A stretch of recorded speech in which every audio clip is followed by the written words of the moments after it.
सोपान एवं आत्मा के लिए कर्तव्य। वास्तव में आत्महित दुर्लभ नहीं है, सुलभ ही है। जो अपना स्वभाव होता है वो हमेशा सुलभ होता है, सहज होता है। आत्महित करना, इसका मतलब क्या है? आत्महित एक मोक्ष मार्ग की प्रक्रिया है। रत्नत्रय की प्राप्ति करना ये जीव के लिए बहुत सुलभ है। प्रश्न?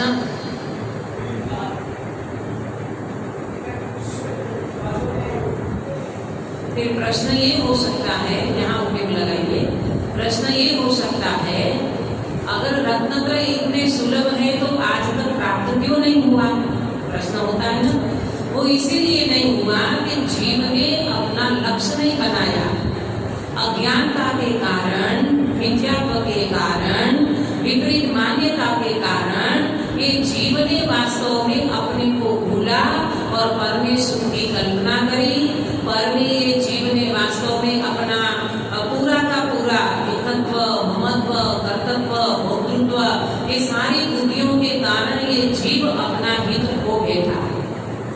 हम जो चर्चा करने वाले कर रहे हैं इसमें आत्महित की हमने जो आपको बात बताई कि आत्महित करने वाला व्यक्ति तो पहले नंबर में गर्जी होना चाहिए। कौन कर सकता है आत्महित? तो गुरुदेव श्री के शब्दों में कहें, एक ओर राम और एक ओर धाम। समझ में आता है ना? एक तरफ पूरा विश्व और एक तरफ मैं अकेला। मुझे प्रभु इस जगत में अब कुछ नहीं चाहिए, मुझे चाहिए मेरा भगवान आत्मा, और वो तो मैं हूँ, बस मुनि हकार लाओ। गुरुदेव श्री कहते थे मुनि हकार लाओ, और ये बात जरूर कहते थे, हाँ पाड़ीस तो हालत बदले, ना पाड़ीस तो नरक विभोग। क्या बोला? हाँ पाड़ीस तो हालत बदले, ना पाड़ीस तो नरक विभोग।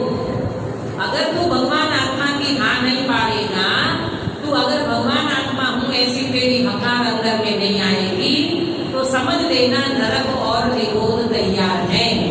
क्या हमें बैक गियर मारना है? बैक गियर लगा करके इतनी ऊंची प्लेटफॉर्म पर आने के बाद अगर ये जीव बैक गियर लगाएगा तो कहते हैं नरक विभोग के भव तैयार है। इसीलिए ये मनुष्य पर्याय का जो प्लेटफॉर्म मिला है, इसमें क्या करना? मानव भव है मुक्ति का जंक्शन, रत्नत्रय के कर लो फंक्शन, मुक्ति का प्राप्त कर लो एडमिशन, तो भव का नहीं आएगा कभी रिएक्शन। ठीक है? ये मनुष्य भव वास्तव में जंक्शन है। यहाँ से जैसे जंक्शन होता है ना, सनातन जंक्शन है? जंक्शन का मतलब क्या है समझते हो आप लोग? जंक्शन स्टेशन वो कहलाता है जहाँ से चारों तरफ की गाड़ियां ट्रेन मिल सकती है। ये मनुष्य भव जंक्शन से कम तो नहीं है। यहाँ से चारों गतियां खुली है, आपको जहाँ जाना हो वहाँ जा सकते हो। तो कहाँ जाना कहाँ नहीं जाना ये जीव के स्वयं के पुरुषार्थ के ऊपर है। तो हमारी चर्चा को आगे बढ़ाते हैं। आत्महित करने वाला व्यक्ति गर्जी होना चाहिए। आत्महित करने वाले व्यक्ति को आत्मा की रुचि, महिमा, समर्पण, ज्ञान में वस्तु स्वरूप का क्लियरिटी, ये सब जिस व्यक्ति के जीवन में होता है वो व्यक्ति जरूर आत्महित कर सकता है ना? आत्महित करने की सच्ची भावना होनी चाहिए। अगर भावना ही नहीं है अंदर में तो वो बेचारा हित कैसे करेगा? ठीक है ना? अब ये आत्महित करने वाला जो व्यक्ति है, वो कल हमने जो चर्चा की थी कि आत्महित करने वाला व्यक्ति अगर वो गहराई से अपने तत्व में, अपने वस्तु स्वरूप में जाता है, तो वो व्यक्ति वास्तव में कर्मों की फिलोसॉफी को समझता है, वस्तु स्वरूप को समझता है। तो वो व्यक्ति के जीवन में, आत्मार्थी के जीवन में कभी भी कोई किसी से शिकायत नहीं रहती। ये चर्चा उठाई थी कल हमने। आत्मार्थी को किसी से भी शिकायत नहीं रहती। अगर हम सेल्फ ऑब्जर्व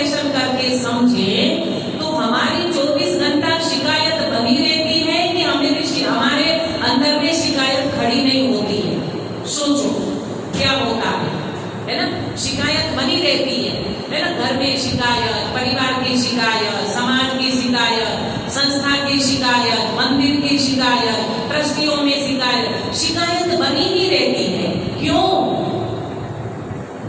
कारण क्या है? क्यों शिकायत बनी रहती है? अरे आत्मा की तो शिकायत नहीं, शिकायत करे वो आत्मा की नहीं। आत्मा की को कोई शिकायत नहीं रहती। अगर आपने तत्व ज्ञान को गहराई से अंदर में लिया है, वो व्यक्ति तो वस्तु का परिणमन समझता है, वो व्यक्ति तो 6 जगह की स्वतंत्रता समझता है। आपने 2 बात सुनी होगी, एक होती है वस्तु की व्यवस्था और एक होती है विश्व की व्यवस्था। क्या बोला? एक होती है वस्तु की व्यवस्था और एक होती है विश्व की व्यवस्था। विश्व की व्यवस्था समझते हुए कर्तव्य तो छूटता है और वस्तु की व्यवस्था समझते हुए ज्ञाता भाव प्रकट हो जाता है। क्या करेगा ये जीव? जगत का परिणमन सब जब नजर में आता है तो कुछ हेर फेर करने की बुद्धि नहीं रहती। वो जीव को ये लगता है विश्व का परिणमन है। ये आंधी तूफान क्यों चल रहा है?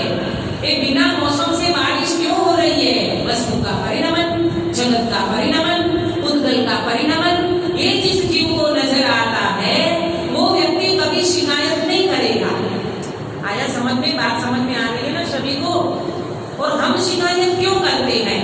न हम वस्तु स्वरूप को प्रॉपर समझते हैं, न हम 6 द्रव्यों के परिणमन को समझते हैं और न हम अंदर में अपने स्वभाव को समझते हैं।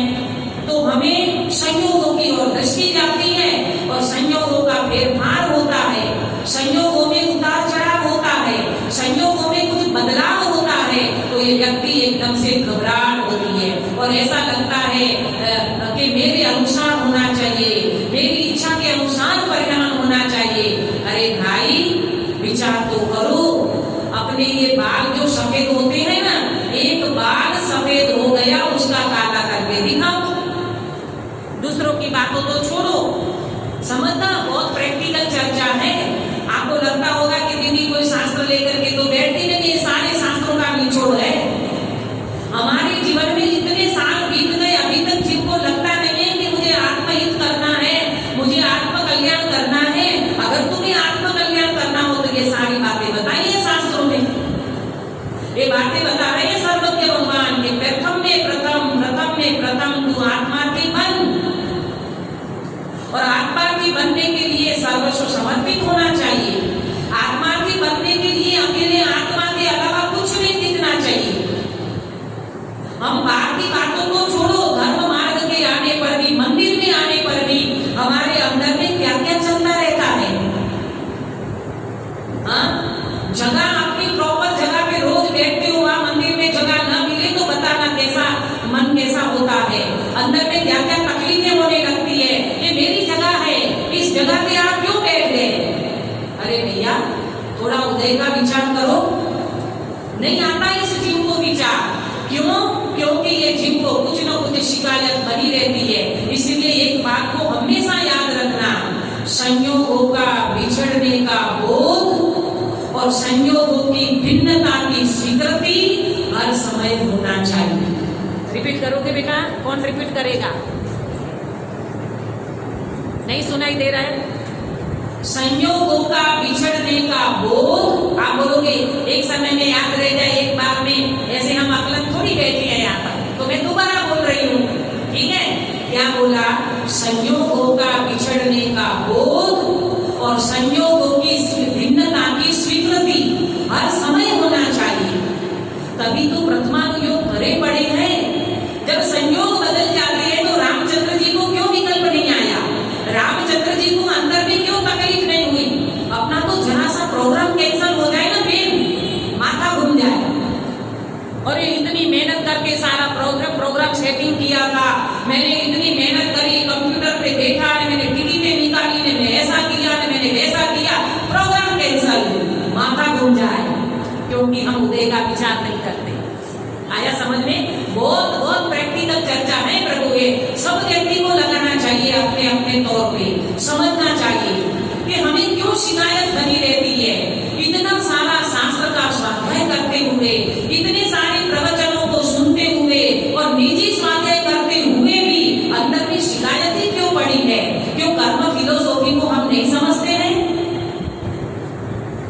एक अंदर की गति पे बैठ करके भी वासंती दीदी मिथ्यात्व को बांध सकती है।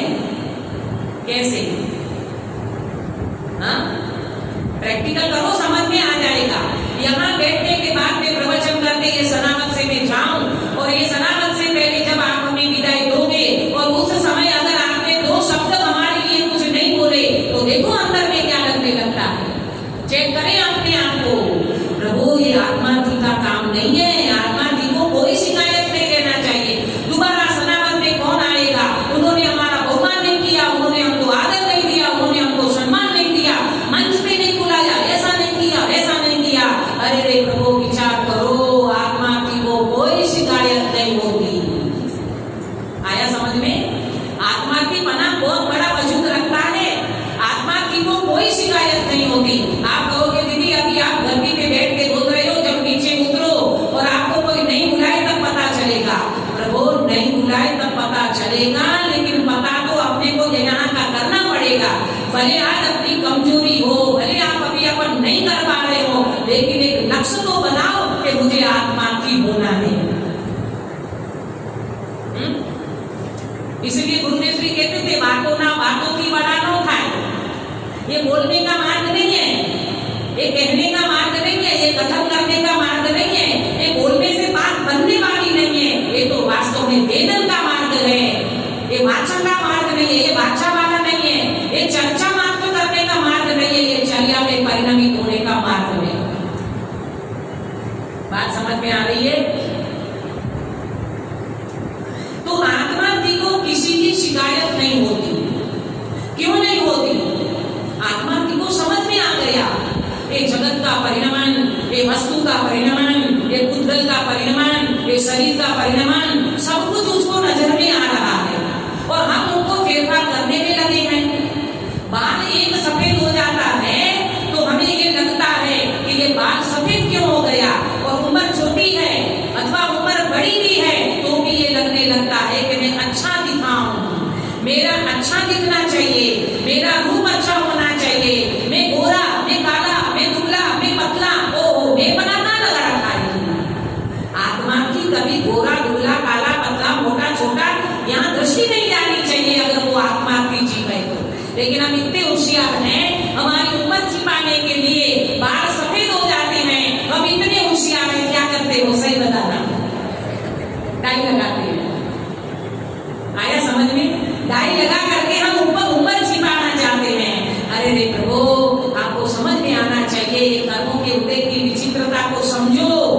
ये जो छोटी छोटी उम्र में बाल अपने काले मतलब सफेद हो जाते हैं तो ये उद्गल का परिणमन नजर नहीं आता।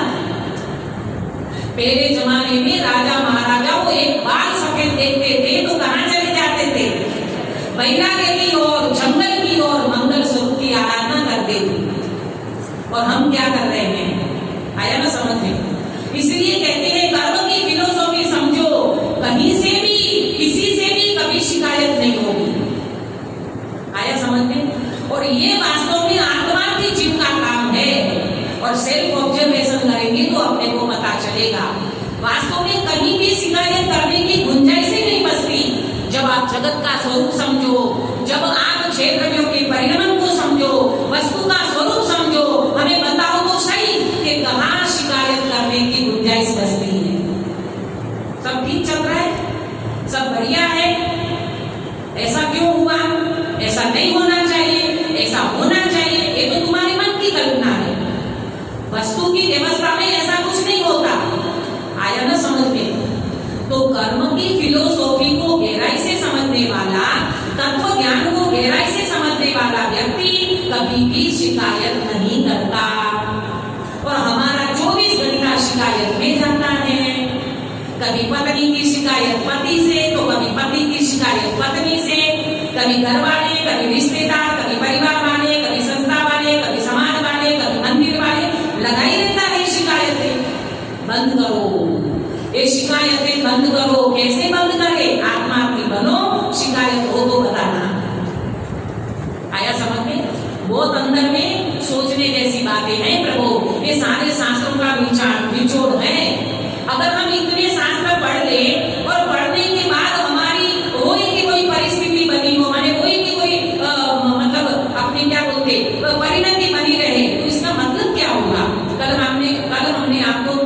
बातें बताई थी।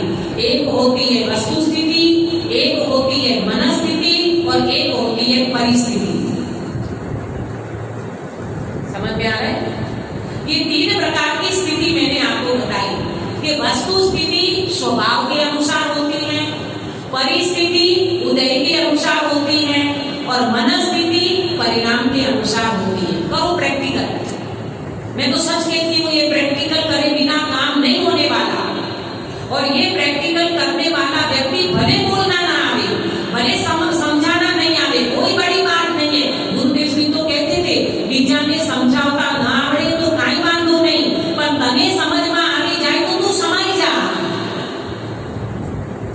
जरूरी थोड़ी है कि गद्दी पे बैठ करके प्रवचन ही करना, ये तो उदय होता है प्रभु। आया ना समझ में? और मैं तो हमेशा ये बात कहती भी हूँ और अंदर में लेती भी हूँ, वक्ता गद्दी पे बैठे तो वक्ता बन करके ना बैठे, ज्ञाता स्वाभाविक भगवान आत्मा बन करके बैठो। और श्रोता में सुनने वाला ऐसा ऐसा ऐसा करके भी ना बैठो। मैं भी भगवान आत्मा, मैं भी ज्ञाता और मैं भी ज्ञाता, आप भी ज्ञाता, मैं भी ज्ञाता। कौन किसको समझाए? और किसी को समझाने से किसको समझ में आता है? आया ना समझ में? समझाने से समझ नहीं आता, जब समझे तब स्वयं समझ जाता। जिनवाणी भी किसे जगाती है, स्वयं जागरण हो तब भाती है। आदि स्वर समझाया, मारीची बहुराया, क्यों माने किसकी कोई, क्योंकि आत्मा अनंत गुणों का धनी, फिर भी देखो ना समझी से रुली। कौन किसी को समझाए?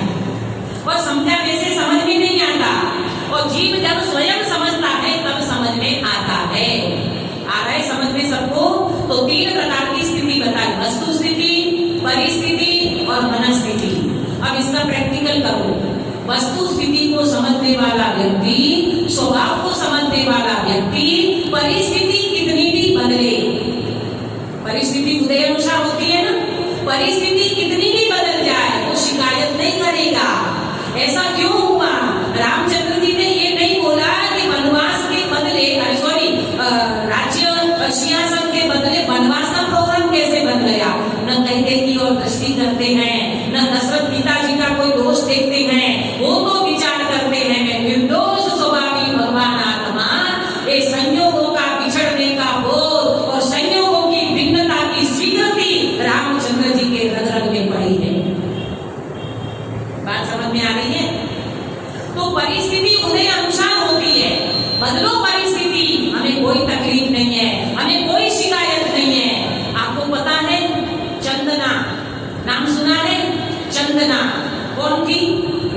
चेतक राजा की बेटी है ना, महावीर भगवान की मौसी। कर्म ने कहां कहां उनको धकेला, मतलब धक्का मारा, लेकिन कभी भी उनने किसी का दोष नहीं देखा, किसी से शिकायत नहीं करी। ऐसे तो हजार आपको पुराण में दृष्टांत मिलेंगे। सीता हो चाहे अंजना हो, अनंत सरा 3000 वर्ष तक अकेली कहा जंगल में। अपन तो घर में, आजकल तो वो तुम्हारा फ्लैट सिस्टम हो गया ना, पहले के जमाने के मकान अलग होते थे। तो ये फ्लैट सिस्टम में दरवाजा बारी बारना बंद, सब कुछ तुम्हारा फ्लैट एकदम पैक पड़ा है। लेकिन महिला अगर अंदर में है और जरा सा कॉकरोच निकल आया, भय लगता है। जरा सा कॉकरोच आ गया, ऐसा लगता है ये भगवान क्या हो गया। आया समझ में? ये परिस्थिति उदय अनुसार होती है।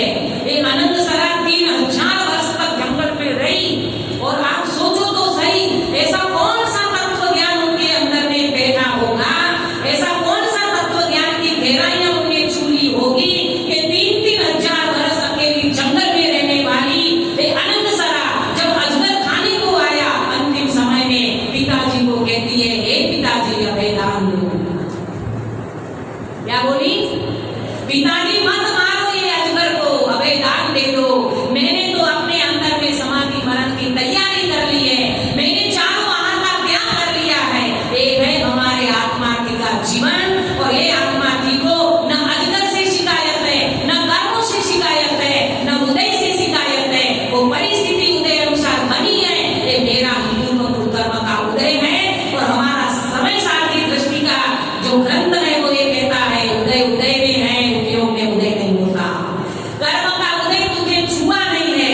तब तो बड़े पंडित साहब की वो पंक्ति मुझे याद आती है, नीच प्रदेश रूपी लीला है, ना कभी वो किसी से बिना है, कर्म राधा दिवीरे ते बाहर पेट पाए, कदापि नयंदर हो अंतरंग में सताया विकारी, भाव दूर भगे सब विकारी। ख्याल में आया? ये निज प्रदेशत्व रूपी किला है। ये आत्मा भी कहता है कर्म मुझे टच नहीं कर सकता, कर्म मुझे स्पर्श नहीं कर सकता। मैं वो ऐसा निष्कर्म चैतन्य स्वभावी भगवान आत्मा हूँ।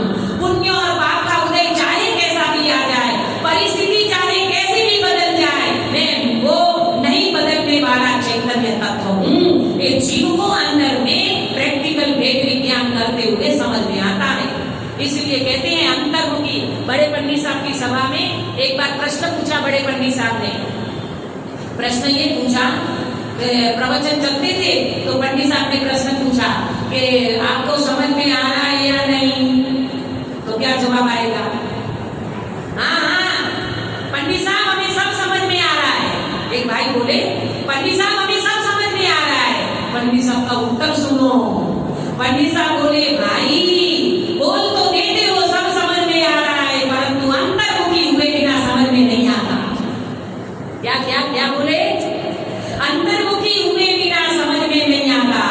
इसलिए तो कहा हरे ज्ञान की पर्याय में ज्ञान के सनक रहा है, अंतर्मुखी हो जाओ अनुभव में आ रहा है। हरे ज्ञान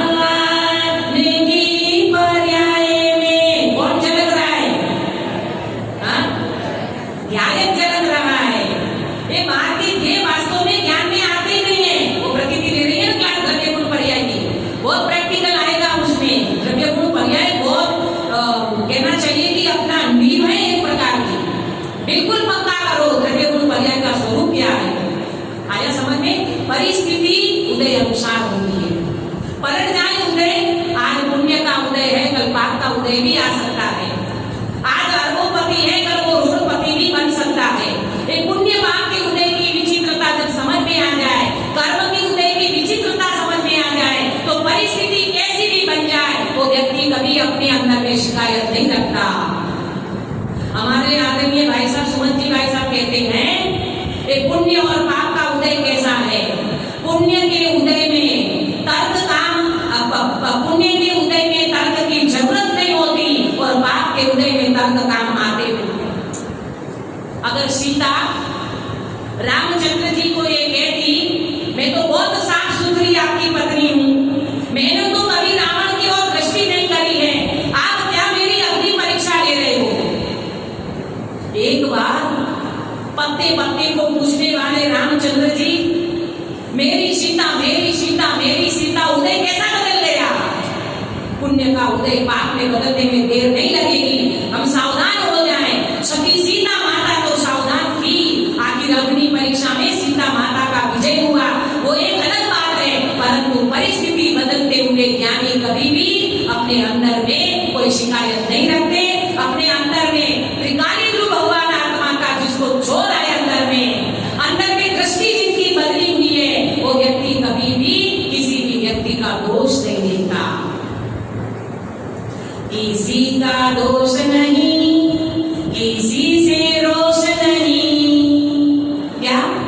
किसी का दोष नहीं, किसी से रोष नहीं, निर्दोष स्वभावी हूँ, निर्दोषी बनना है, एक धुन लगाना है, आत्म को जगाना है, निज लक्ष्य को पाना है, निज ध्येय को पाना है।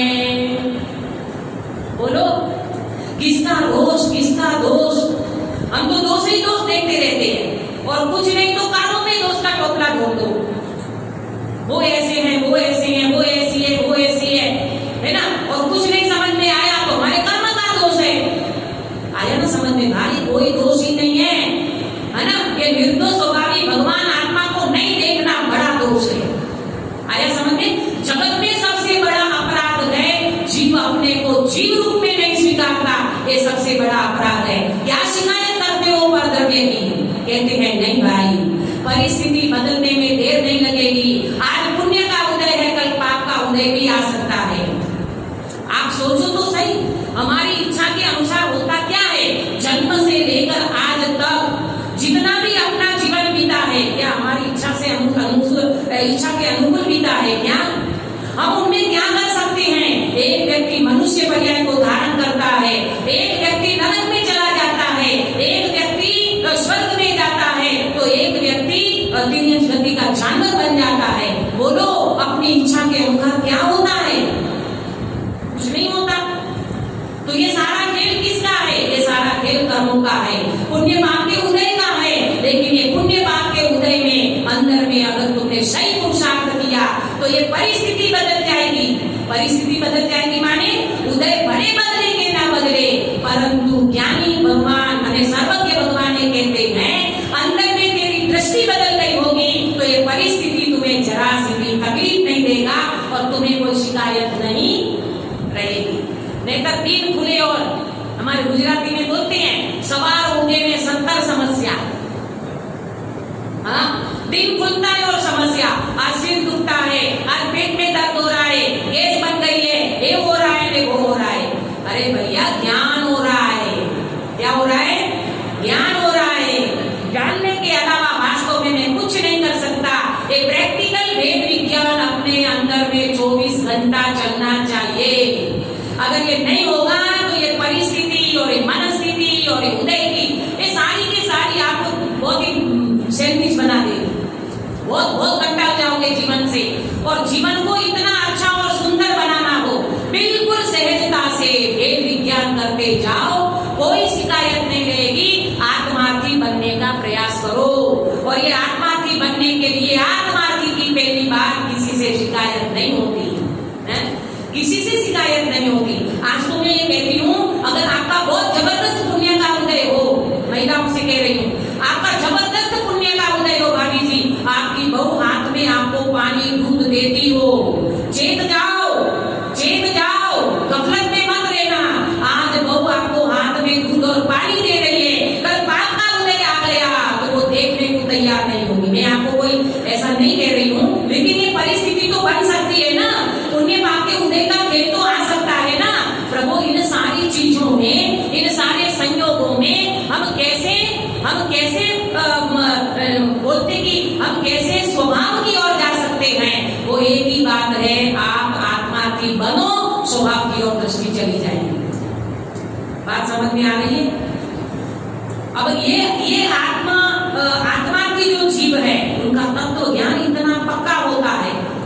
अब मैं आपको आज ये दूसरी बात बताना चाहूंगी कि वो आत्मार्थी जीव तत्व विचार की गहराई में जाता है। काय में? तत्व की गहराई में जाता है। तो सबसे पहले मोक्ष मार्ग प्रकाशन जी शास्त्र में टोडरमल साहिब ने इसका एक पूरा प्रोसेस बताया, जीव किस तरह से अनुभूति की ओर जाता है, आत्मार्थी जीव अनुभूति की तरह किस तरह से जाता है। तो बोले, पहले तत्व विचार होता है, तत्व विचार के बाद तत्व का चिंतन होता है, तत्व चिंतन के बाद तत्व का मनन होता है, चिंतन मनन करने के बाद निर्णय होता है, और निर्णय का फल अनुभूति होती है। ये प्रोसेस मोक्ष मार्ग प्रकाशन जी में टोडरमल साहिब ने बताया। अब अगर आप आत्मार्थी हो, हाँ आत्मार्थी हैं हम, तो फिर हमारा तत्व ज्ञान बहुत गहराई वाला और तत्व का विचार हमें होना चाहिए। हम तत्व का विचार नहीं करते, 3-3 टाइम 4-4 टाइम विद्वान आकर के सुना के चले जाएं, 2 बार सुनाओ 4 बार सुना, हम बैठे हैं सुन रहे हैं। अरे भैया जितना सुनते हो उनसे अधिक गुना गुनना चाहिए। वो गाय गैया क्या करती है, गाय जुगाली करती है ना, आपके हिंदी में जुगाली बोलते हो, वो जुगाली करती है। हमको जुगाली का टाइम नहीं कहाँ है, पूरे दिन पैक हो गए हम। इसलिए आदरणीय बापूजी कहते थे कोटा वाले, ज्ञान को ज्यादा बोझ मत दो, ज्ञान को निर्भर रखो, जितना सुनते हो उनसे अधिक गुना गुनना चाहिए। आज हमारी सबकी एक शिकायत है, बताओ एक शिकायत, दीदी मैं तो जाती हूँ जगह जगह, तो हर महिलाएं आकर के बातें बताती है, दीदी बात तो इतनी अच्छी लगती है, आप गद्दी पर बैठ करके बोलते हो तो ऐसा लगता है हम सुनते रहे और आप बोलते ही रहो, लेकिन पता नहीं दीदी आज तक हमें अंदर में एक संतुष्टि नहीं है, सम्यक दर्शन नहीं हुआ। आया समझ में? ये शिकायत मुमुक्षु समाज में रहती है कई लोगों को। मैं जब श्वेतांबर में साधवी के उसमें थी ना, जब तो वहां तो क्रिया में बहुत जोर देते हैं, वहां उपवास करो, आइमिल करो, बेला करो, तेला करो, मांस खमन करो, करो करो करो ने मरो, यही था। ठीक है, वहां से यहाँ कन्वर्ट होकर के आए, गुरुदेव श्री के माध्यम से ये तत्व ज्ञान मिला, आदरणीय सुमंत भाई साहब के माध्यम से मत परिवर्तन हुआ, दिगंबर धर्म का श्रृंगार किया, और यहाँ आकर के एक और बात सुनने मिली, सम्यक दर्शन कब होगा? ठंडी सांस निकलती है, सम्यक दर्शन कब होगा? भैया सम्यक दर्शन करने जाओगे तो 3 काल में नहीं होगा। क्या क्या क्या बोला? सम्यक दर्शन करने जाओगे तो 3 काल में नहीं होगा। त्रिकाली रूप भगवान आत्मा की दृष्टि करोगे तो सम्यक दर्शन थोड़ा थोड़ा आएगा। ये तो ऐसी बात हो गई, बाल ब्रह्मचारी की कोई वैल्यू नहीं, और विधवा होकर के जो ब्रह्मचर्य पालती है उनको हम बहुत आदर देते हैं। आया समझ में? मैं कुछ कहना चाह रही हूँ, ये जो अपनी वर्तमान पर्याय है ना, दर दर की ठोकरें खा रही है, और उसमें होना है सम्यक दर्शन, पर वो पर्याय जिसमें सम्यक दर्शन होना है, वो पर्याय किसकी ओर झुकेगी, किसकी ओर दृष्टि करेगी, किसका आश्रय करेगी, वो पर्याय में सम्यक दर्शन होगा। ये बाल ब्रह्मचारी है, हमारी वर्तमान पर्याय ज्ञान गुण की पर्याय जानना जानना जानना जानना निरंतर हो रहा है, हमें वो पर्याय नहीं दिखती। पंडित जी आज तक इस जीव को नैमित्तिक पर्याय की महिमा आई, राग वाली पर्याय को समझता है, बताओ कभी लगा कि ये जानना जानना भी मेरी पर्याय है? हमें तो वो विशेष पर्याय की चिंता रहती है। हाँ, सम्यक दर्शन कब होगा? सम्यक दर्शन तो विशेष में होगा, सम्यक दर्शन जिस पर्याय में होगा वो पर्याय किसका आश्रय करती है, और जिसका आश्रय करती है वो त्रिकाली रूप भगवान आत्मा कैसा है। इसलिए कहते हो महिमा करो प्रभु अंदर में अपने भगवान आत्मा की महिमा। मैं बादशाह का बादशाह चैतन्य तत्व हूँ, ये जब जीव को अंदर में महिमा आएगी। एक प्रश्न पूछती हूँ, अंत में मेरा समय हो गया है। एक प्रश्न है मेरा, मिथ्या दृष्टि और सम्यक दृष्टि, सुना है शब्द? मिथ्या दृष्टि और सम्यक दृष्टि। अब मेरा प्रश्न है कि मिथ्या दृष्टि मिथ्यात्व की अवस्था में अधूरा होता है, और सम्यक दृष्टि सम्यक दर्शन करने से पूरा होता है। राइट या रॉन्ग? बोलो। मिथ्या दृष्टि जीव की बात करते हैं, मिथ्या दृष्टि जीव मिथ्यात्व की अवस्था में अधूरा है, और सम्यक दर्शन करने के बाद वो पूरा होता है। ऐसी बात है क्या? हमें समझ में नहीं आता गुरुदेव श्री जैसे व्यक्ति को पाकर के हम किसका रोना रोते हैं। ये सम्यक दर्शन का भी ये टेंशन मत करो, सम्यक दर्शन जब होना होगा तब होगा, वो पर्याय आएगी ही आएगी, लेकिन सम्यक दर्शन से पहले आप त्रिकाली रूप भगवान आत्मा का आश्रय करना सीखो। एक त्रिकाली रूप भगवान आत्मा है कैसा, एक बार ये भगवान आत्मा समझ में आ जाएगा, आपको पर्यायों की चिंता नहीं रहेगी। आ रहा है समझ में? बिल्कुल ये बात को मान के चलना। अरे विज्ञान को अवस्था में मैं अधूरा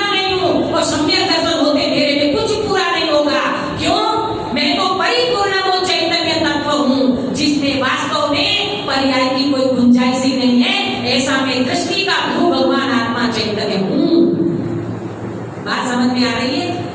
ऐसी दृष्टि जब बनती है आत्मार्थी जीव की, तो वो आत्मार्थी जीव तत्व के विचार करते करते गहराई में चला जाता है, और गहराई में चले जाते वो व्यक्ति का जीवन आगे कैसा बनता है, तत्व विचार करने वाला व्यक्ति कैसा विचार करता है, नहीं तो फिर वही बात बनी रहेगी। आत्मार्थी को कोई शिकायत नहीं होती, पर दीदी हमारी तो 24 घंटा शिकायत चलती है।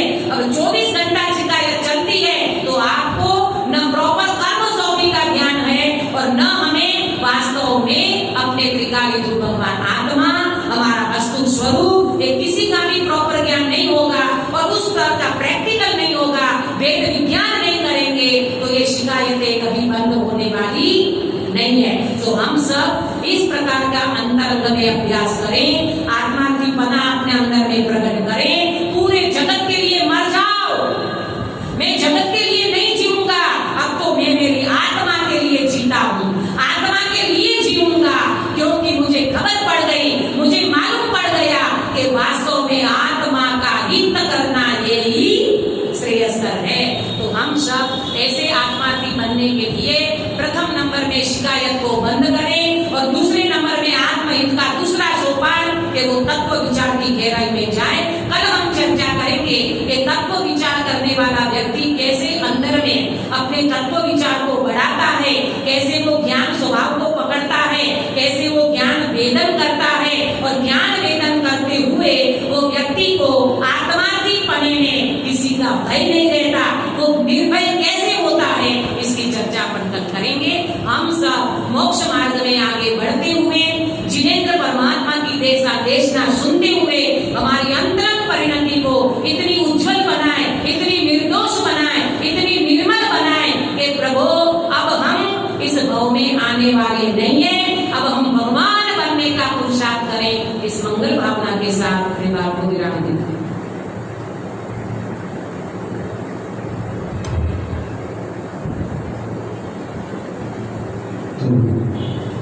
अभी हम सभी ने आत्मार्थी के लक्षण किस तरीके से होते हैं आगम और अध्यात्म से सुने, माइक को ऊपर रखना है, और उन लक्षणों को हम कैसे